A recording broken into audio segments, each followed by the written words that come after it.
The guard asked for identification. My dad presented his retired card. "She's with me," he said. "Just a civilian." I gave the guard a card bearing the presidential seal. The scanner lit up. "Yankee White, Priority 1. The guard lifted the red phone. "Open the VIP lane. Now." My dad looked at me, completely stunned. You ever have someone in your life who just refuses to see you for who you are? Someone who holds on to an old version of you so tightly, it feels like they're suffocating the person you've become? Well, for years, that person was my own father. And then one day, at a random federal checkpoint, with a single flash of red on a security scanner, everything finally shattered.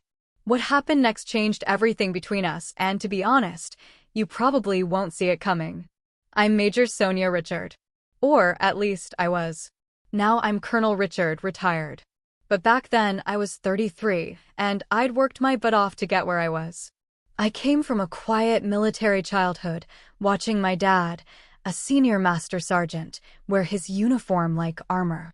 He taught me everything about discipline, about showing up, about how details matter.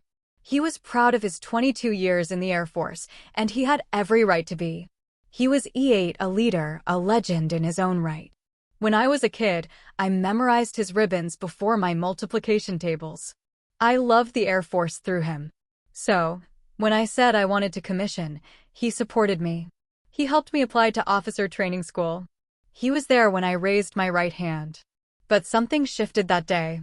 I remember his hug, then that joke. "Well, now you outrank me, technically." We laughed, but it hung in the air, a whisper of something unspoken. Over time, that whisper grew. I was a fresh second lieutenant at 23, eager, overwhelmed. I called him for advice, wanting to tap into his knowledge of military culture, of the unwritten rules. But when I asked about navigating my first assignments, he'd deflect. "You're an officer now," he'd say. "You've got your own lane." At first, I thought it was encouragement. But then it kept happening. When I made first lieutenant at 25, he congratulated me, but the conversation was brief. No questions about my new duties, where I'd be stationed. Just a quick shift to his garden, his VA appointments, the weather. By the time I pinned on captain at 28, I'd stopped expecting him to ask. And when I was selected for major at 30, that's the rank where you start carrying real weight, real responsibility. He just said, "That's great, honey. Your mom would be proud." My mom passed when I was 19, before I joined. Bringing her up felt like a way to fill space, to acknowledge something without actually engaging with it. I didn't push. I told myself it wasn't personal. Maybe he was just getting older. Maybe he'd said everything he needed to say about the military during his own career. Maybe he didn't want to relive it through mine. But then came the small moments.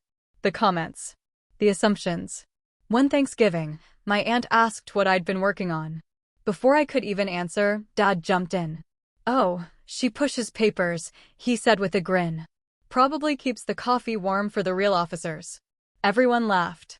I smiled, but I didn't correct him. The truth was, I just rotated off a deployment to an undisclosed location, managing logistics for high-level operations. I'd spent 6 months coordinating movements I couldn't discuss, solving problems most people would never even know existed. But I didn't say that. I let the joke land. Another time, we went to lunch near base. A diner with a military discount. Dad handed over his retired ID, proud as always. The cashier rang it up, then looked at me. "Are you military too?" Before I could answer, Dad waved her off. "She's just a civilian today. Didn't bring her uniform." I was wearing my uniform. Blues, with the gold oak leaves of a major clearly visible on my shoulders.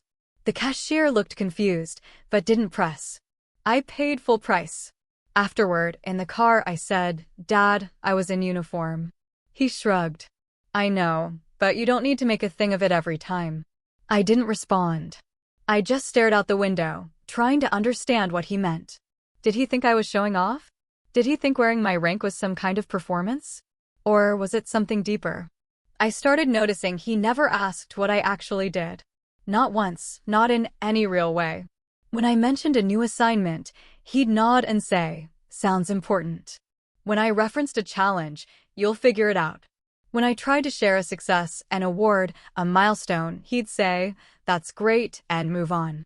It wasn't hostility. It was absence. A refusal to engage with the reality of who I'd become. And the worst part? He kept introducing me the same way. "This is my daughter. She works on base. She's in the Air Force. Nothing fancy." Nothing fancy? I was a major. I held a clearance most people didn't even know existed. I'd been entrusted with responsibilities that required years of vetting, evaluation, and trust. I'd earned my position through performance, not proximity. But to him, I was still figuring things out. He'd say it to relatives, to his friends, to strangers at the VA. "She's young, still learning the ropes." I was 33. I'd been in the service for more than a decade. The tension wasn't loud. It wasn't explosive. It was steady, cumulative. A slow erosion of recognition. And then he asked me to take him onto a restricted base. "There's an event," he said. "Retirement ceremony for an old buddy. I'd like to be there." "Sure," I said. "I can get you on." He smiled. "Good. They'll wave us through. I've still got my credentials." I didn't correct him. I didn't explain how it actually worked. I just said I'd meet him at the gate. The day came. We drove separately. I arrived first, parked, and waited by the visitor control center. He pulled up a few minutes later, confident, relaxed. "Ready?" he asked. "Ready." We walked toward the entry checkpoint together. The security barrier was clear: armed personnel, vehicle inspection, strict protocol. Staff Sergeant Elias Ward was manning the gate. Young, professional, sharp. He stepped forward as we approached. Dad, carrying the same pride he always did, gestured toward me. "She's with me," he said. "Just a civilian." I said nothing. I reached into my pocket and handed Staff Sergeant Ward my identification card. The card with the presidential seal. Ward took it, glanced at it, then ran it through the scanner. For a moment, everything was routine. Then the scanner beeped. The screen flashed red. Yankee White Priority 1. Ward's eyes widened just slightly. He straightened his posture, shifted his weight, and picked up the red phone mounted on the security podium. He didn't look at my dad. He looked at me. "Open the VIP lane." There was a brief pause on the other end. Then I heard the mechanical grind of the reinforced barrier sliding open, the lane reserved for flag officers, senior officials, and personnel with executive-level clearances. My dad turned to me, confusion flashing across his face. "What's going on?" Staff Sergeant Ward handed my card back with both hands, palms open. "The way you handle something valuable, something that commands respect." "Major, ma'am," he said, voice steady but formal. "Your clearance is active. I'll need to escort you through personally." My dad's mouth opened, but no sound came out. I took my card, slipped it back into my pocket, and met Ward's eyes. "Thank you, Staff Sergeant." He gestured toward the VIP lane. "Right this way, ma'am." I walked forward. My dad followed, silent, stiff. I could feel the weight of his stare on the back of my neck, but I didn't turn around. As we passed the line of waiting vehicles, civilians, contractors, lower clearance personnel, I heard someone mutter, "Who is that?" Ward didn't answer them. He stayed a respectful 2 steps behind me. Professional. Alert. We reached the inner checkpoint. Another guard snapped to attention as I approached. "Major," he said crisply. I nodded. He waved us through without hesitation. Only then did my dad speak. "Why didn't you tell me?" His voice was low, not angry, not hurt. Something in between. I kept walking. Steady pace, eyes forward. "You never asked." The silence that followed was heavier than anything he could have said. We reached the parking area near the event. I stopped, turned to face him. His expression was unreadable. Shock, maybe confusion. Something else he wasn't ready to name. "I don't understand," he said finally. "I know. You said you worked on base." "You never said I told you I was assigned to executive support operations," I said calmly. "I told you I'd been vetted for high-level clearance. I told you I was working directly with senior leadership." He blinked. "You said you were doing administrative work." I said I coordinated logistics for senior command staff. "That's not the same thing." He opened his mouth to respond, then closed it again. He looked down at his retired ID card, still in his hand. E8. Senior Master Sergeant. A rank he'd worked 2 decades to earn. And I was 04 Major, with a clearance that put me in rooms he'd never see. I thought. He trailed off. You thought what? I asked, not unkindly, just directly. He didn't answer. I softened my tone, just slightly. Dad, I've been in the service for 12 years. I've held 4 different ranks. I've deployed 3 times. I've briefed colonels and generals. I've managed classified operations you'll never hear about. And in all that time, you never once asked me what I actually do. You couldn't talk about it, he said, defensive now. You always said it was classified. Some of it was. Some of it wasn't. But you stopped asking either way. His jaw tightened. I didn't want to pry. It's not prying to show interest in your daughter's career. He looked away, toward the flight line in the distance. Jets taxiing. The steady hum of engines. The life he used to know. I was proud of what I did, he said quietly. 22 years. I earned my stripes. I led good airmen. I did my job right. I know you did. And then you commissioned, and suddenly you were above me overnight. I let that sit for a moment. It wasn't overnight. It took 4 years of training and education before I even put on the uniform. You know what I mean. I did. I knew exactly what he meant. He'd spent 2 decades climbing the enlisted ranks. Every promotion hard-earned. Every evaluation scrutinized. Every leadership role a test of endurance and skill. And I'd walked into the officer corps at 23 with a college degree and a commission. It wasn't the same path. It wasn't the same struggle. But it also wasn't less than. Dad, I said carefully, I respect everything you did. I always have. But my career isn't a reflection on yours. It's separate. It's mine. I never said it wasn't. You didn't have to. He flinched. Just barely. I continued. You introduced me as just a civilian. You joked that I pushed papers. You told people I was still figuring things out. You acted like my rank didn't exist. I know you didn't mean to hurt me, but you did. The words landed hard. I could see it in his face. He looked at me. Really looked at me, for the first time in years. Not as his daughter. Not as the kid who used to memorize his ribbons. But as Major Sonia Richard. 04. Yankee White Clearance. An officer in the United States Air Force. I'm sorry, he said. It wasn't enough. Not yet. But it was something. We should get to the ceremony, I said. He nodded. We walked together in silence. The event was formal. Full dress uniforms, speeches, a color guard. I found seats near the back. My dad sat beside me, stiff, uncomfortable. Halfway through, a lieutenant colonel approached. Mara Kim. My direct supervisor.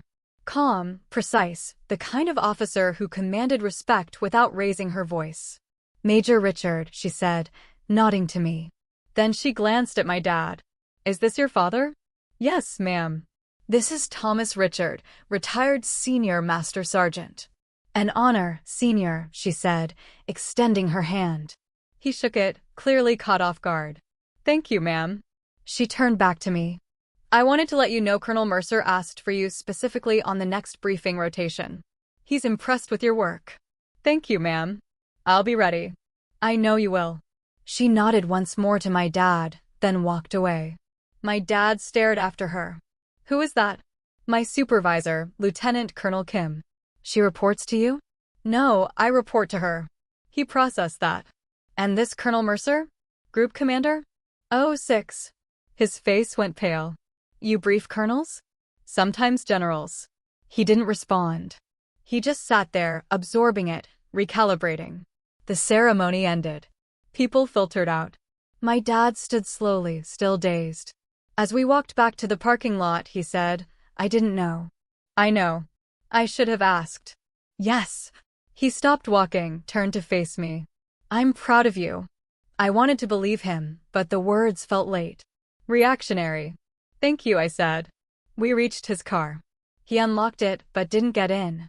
He stood there, keys in hand, looking at me like he was seeing me for the first time. Sonia, he hesitated. Can we start over? I considered that. Start over like none of it happened? Like years of dismissal could be erased with good intentions? No, I said honestly. But we can start from here. He nodded slowly. Okay. I have to get back to work. Okay. I turned to leave, then stopped. Dad? Yeah. Next time you introduce me, use my rank. He swallowed hard. I will. I walked away. I didn't look back. The weeks after were quiet. My dad didn't call. I didn't reach out. It wasn't hostility. It was space. The kind of distance that lets things settle before they can be rebuilt. I threw myself into work. My assignment kept me busy, coordinating schedules, managing logistics for high-level briefings, ensuring every detail was accounted for. The kind of work that required precision and didn't leave much room for distraction, which was fine by me. One afternoon, Lieutenant Colonel Kim stopped by my office. She didn't knock. She never did. Major, she said, leaning against the door frame. You've been putting in long hours. I glanced up from my screen. Just staying on top of things, ma'am. She studied me for a moment. Calm, perceptive, the kind of officer who noticed what people didn't say. Everything all right? Yes, ma'am. You sure? I hesitated. Family stuff. Nothing that affects my work. I didn't say it was affecting your work. She stepped into the office and closed the door. I'm asking if you're all right. I set down my pen. I'm fine, ma'am. Just navigating some things. She nodded. Your father. I shouldn't have been surprised. Kim was sharp. She'd probably picked up on the tension during the retirement ceremony. Yes, ma'am. He has a hard time with my rank. Something like that. She pulled up a chair and sat down. My father was enlisted, too. Army E7. When I commissioned, he stopped talking to me for 6 months. I blinked. 6 months. Yep. Wouldn't return my calls. Wouldn't come to my promotion ceremony. Finally, my mom made him sit down with me. Took another 3 months before things felt normal again. What changed? He saw me in action. I was deployed and he came to a unit event. Watched me brief a room full of senior officers. Watched them listen. Afterward, he said, I didn't know you could do that. And that fixed it? Not immediately, but it started the process. She leaned back. The thing about enlisted leadership is it's earned through time and experience.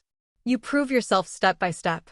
Officer leadership, especially at our level, comes with authority right out of the gate. That's hard for some people to accept. I didn't ask for special treatment. I know. And neither did I. But that doesn't change how they see it. She paused. Your father's pride isn't about you. It's about him. About what he thinks he should have been able to achieve. I can't fix that for him. No, you can't. But you can hold your ground. Let him come to terms with it on his own timeline. I nodded. I'm trying. Good. She stood. You're doing solid work, Richard. Don't let anyone, family included, make you doubt that. Thank you, ma'am. It was Lieutenant Colonel Kim's words that finally gave me the perspective I needed. My dad wasn't being malicious. He was just stuck. Stuck in his own narrative, his own understanding of how military success was measured. And I couldn't be the one to shrink myself to fit into that. When he finally called, it was late after my shift. I was still on base, sitting in my car in the empty parking lot. He picked up on the second ring. Sonia, he said. About what you said, about seeing you. Okay. I don't think I have. Not really. I've been seeing who I expected you to be, not who you are. I didn't respond. I let him talk. I went to a luncheon last week. Veterans group. One of the guys mentioned you. Said his son works on the same base. Said you're the major assigned to the high clearance unit. I didn't know that came up. It did. And everyone was impressed. They asked me questions. What you do? How long you've been in? I realized I didn't know how to answer most of them because you never asked. Yeah, he said. I never asked. And that's on me. It is. I'm sorry, Sonia. I really am.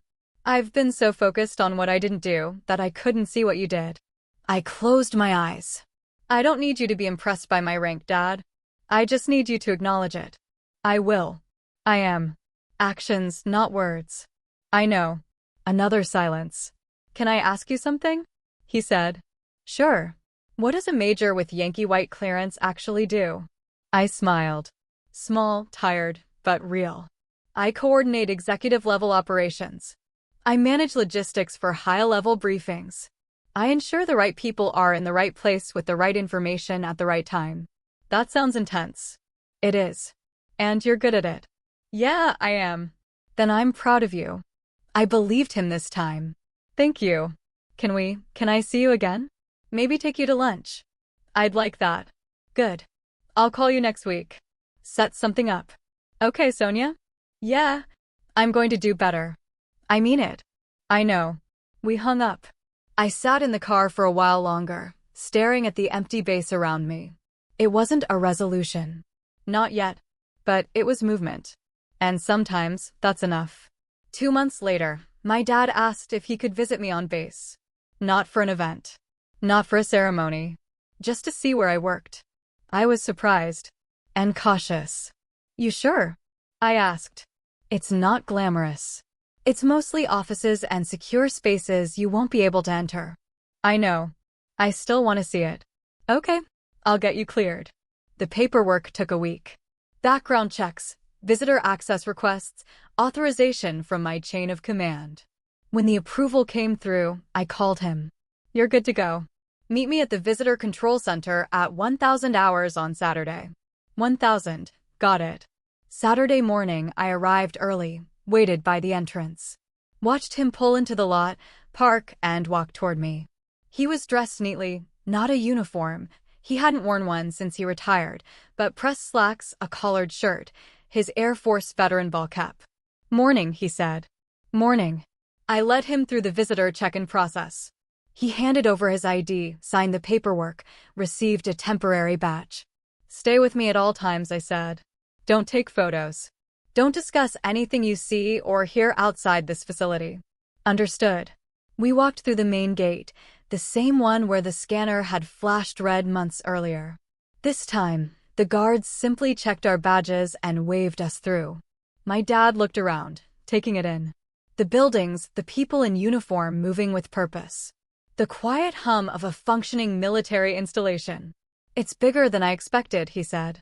Most bases are. I took him to the administrative building where my office was located. Not classified, nothing sensitive, just a workspace. He stood in the doorway, looking at my desk. The nameplate, Major Sonia Richard. The plaques on the wall, the commendations, the framed certificates. This is yours, he asked. This is mine. He stepped inside slowly, like he was entering a museum. He read each certificate, each award, each recognition. You got a meritorious service medal. 2, actually. The second one's at home. He looked at me. Your mom and I got one of those for our whole careers combined. I know. He turned back to the wall. Quiet processing. After a moment, I said, come on. I'll show you the rest. We walked through the building. I introduced him to a few colleagues, airmen, NCOs, junior officers. Everyone addressed me the same way. Good morning, ma'am. Yes, Major. Right away, Major. My dad listened. Watched. Absorbed. At one point, a captain approached. Major Richard, do you have a moment? I need your input on the briefing schedule. Of course. This is my father, retired Senior Master Sergeant Richard. The captain extended his hand. An honor, Senior. Thank you for your service. My dad shook his hand, clearly surprised. Thank you, sir. We stepped aside to review the schedule. My dad stood nearby, silent, observing. When we finished, the captain nodded. Thanks, ma'am. I'll adjust accordingly. He walked away. My dad looked at me. You just told a captain what to do. I didn't tell him. I advised him. But yes, in this assignment, I coordinate schedules that affect officers at all levels. He shook his head slowly. I didn't know. I know. We continued the tour. I showed him the briefing rooms, the conference spaces, the quiet corridors where decisions got made. By the time we finished, it was past noon. Hungry? I asked. Yeah. We went to the base dining facility. I grabbed a tray. He did the same. As we ate, he said, You carry a lot of weight here. I do.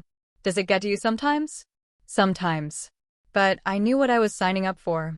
He nodded. I can see that now. Can you? Yeah. He set down his fork. I see the way people look at you. The way they listen when you talk. The respect you've earned. He paused. I see you, Sonia. I really do. I believed him. After lunch, we walked back to the parking lot. He stopped by his car, turned to me. Thank you for letting me see this. Of course. I mean it. I needed to see it to understand. I know. He hesitated. I want to do better. Be better as a father. Then ask me questions. Show interest. Don't assume. I will. Good. He opened his car door, then stopped. Sonia? Yeah, I'm proud of you. I should have said it years ago, but I'm saying it now. Thank you. He got in his car. I watched him drive away. And this time, when he left, it didn't feel like an ending. It felt like a beginning. 6 months later, we were back at a base checkpoint. Different base, different assignment, same routine. I was being reassigned to another high-clearance unit. My dad asked if he could drive up with me, help me move in. I said yes. We pulled up to the gate. A young airman stepped forward. Fresh face. Probably his first duty station. IDs, please. I handed over my credentials. My dad handed over his retired card. The airman scanned mine first. The system beeped. Clearance confirmed. Major, welcome. You're cleared for entry. He looked at my dad. And you, senior? My dad smiled. I'm just here to help her move. She's the one you need to worry about. The airman grinned. Roger that. Enjoy your day, ma'am. We drove through. My dad glanced at me. You noticed I didn't call you a civilian this time. I noticed. Progress. Progress. We pulled into the parking lot near my new building, started unloading boxes. My dad carried the heavy ones without complaint. We worked in comfortable silence. At one point, a colonel walked by, saw me, stopped. Major Richard? Yes, sir. Colonel Adrian Mercer. I'll be your group commander. Welcome to the unit. Thank you, sir. He glanced at my dad. Family helping with the move? Yes, sir. This is my father, retired Senior Master Sergeant Richard. Mercer extended his hand. Good to meet you, Senior. You raised a hell of an officer. My dad shook his hand, straightening slightly. Thank you, sir. She did that on her own. Mercer smiled. I doubt that. He turned back to me. Settle in. We'll do a proper welcome brief on Monday. Yes, sir.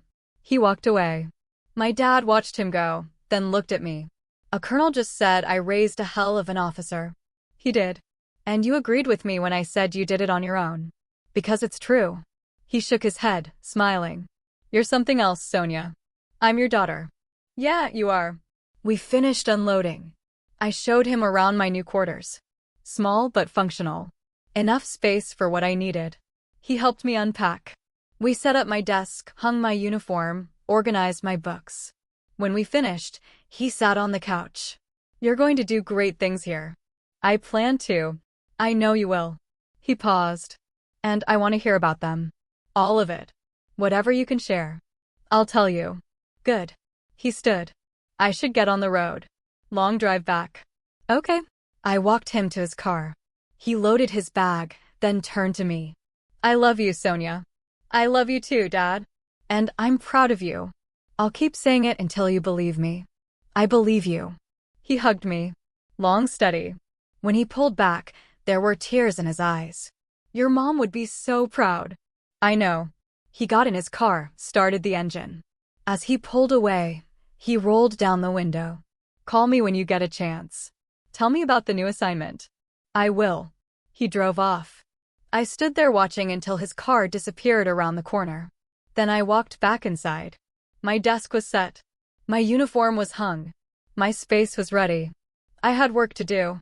And for the first time in years, I felt like my father finally understood that. Not just the rank, not just the clearance, but the weight, the responsibility, the pride. He understood me. And that was enough. 20 years later, I stood at the edge of Andrews Air Force Base, watching the sun climb over the flight line. The air was crisp. November, early morning. I was 53 now. Colonel. Oh, 6. The eagles on my shoulders felt heavier than the oak leaves ever did. Not from weight, but from everything they represented. 2 decades had passed since that gate incident. Since my father saw my clearance for the first time. Since everything broke open between us. A lot had changed. My phone buzzed. A text from my daughter. On our way. Dad's driving. Should be there by 0900. I smiled. Type back, see you soon. My daughter, Captain Elena Richard, 28 years old, 03. Following in footsteps she'd chosen herself. Not because I pushed her, but because she wanted to serve. She'd commissioned 5 years ago, made captain last year. She was sharp, driven, everything I'd been at her age, but somehow steadier, more certain. She'd learned from watching me, from watching her grandfather, from understanding the complex legacy of military service that ran through our family like a current. Her husband Marcus was civilian, a software engineer, good man, patient, supportive. He understood that her career came with demands most spouses didn't deal with. Deployments, long hours, missed holidays. He handled it with grace. They were driving up together for today's ceremony, my retirement ceremony. The formal end of 32 years of service. My father would be here too. He was 79 now, retired for 26 years. His health had been declining slowly. Nothing catastrophic, just the gradual erosion that comes with age. His back hurt more. His hearing wasn't what it used to be. He moved slower. But his mind was still sharp. And he'd been asking about the ceremony for months. You sure you want me there? He'd asked the first time I mentioned it. Of course I want you there. I just don't want to take up space that should go to someone important. Dad, you're important. You're my father. He'd gone quiet then. Okay, I'll be there. The years between that gate incident and now hadn't been smooth. We'd stumbled, fought, worked through layers of resentment and misunderstanding that ran deeper than either of us had realized. But we'd done the work. Both of us. He'd learned to ask questions, to listen, to celebrate my promotions without making them about his own insecurities. And I'd learned to be patient, to understand that his struggle wasn't personal. It was generational, cultural, the product of a military structure that had defined him for decades. We'd found our way to something real. Not perfect, but honest. I stood at the podium, looked out at the crowd. I saw my father in the front row, eyes fixed on me, Elena beside him, Marcus. I took a breath. 32 years ago, I raised my right hand and swore an oath. I was 23, fresh out of college. Nervous, excited, unsure of what I was getting into. I came from a military family. My father served 22 years as a senior master sergeant. He taught me what it meant to serve, to show up, to do the work, even when it's hard. He gave me a foundation, but I had to build the structure myself. I paused, my gaze finding his. Dad, I said, directly to him. Thank you for everything you taught me. For the example you set. For learning to see me, not just as your daughter, but as an officer. That meant more than you know. His eyes were wet. He nodded. The ceremony ended. People filed out. My father waited until the crowd thinned. Then he approached. That was a good speech, he said. Thanks. You've done something incredible, Sonia. Built something real. I learned from the best. He smiled. Sad. Proud. I don't know about that, but I'm glad I got to see it. Me too. Elena joined us. Ready for lunch? We made reservations. Yeah, let's go. We walked out together. The November sun was higher now, warmer. As we crossed the parking lot, my father stopped, looked back at the hangar. You know, he said, I used to think rank was everything.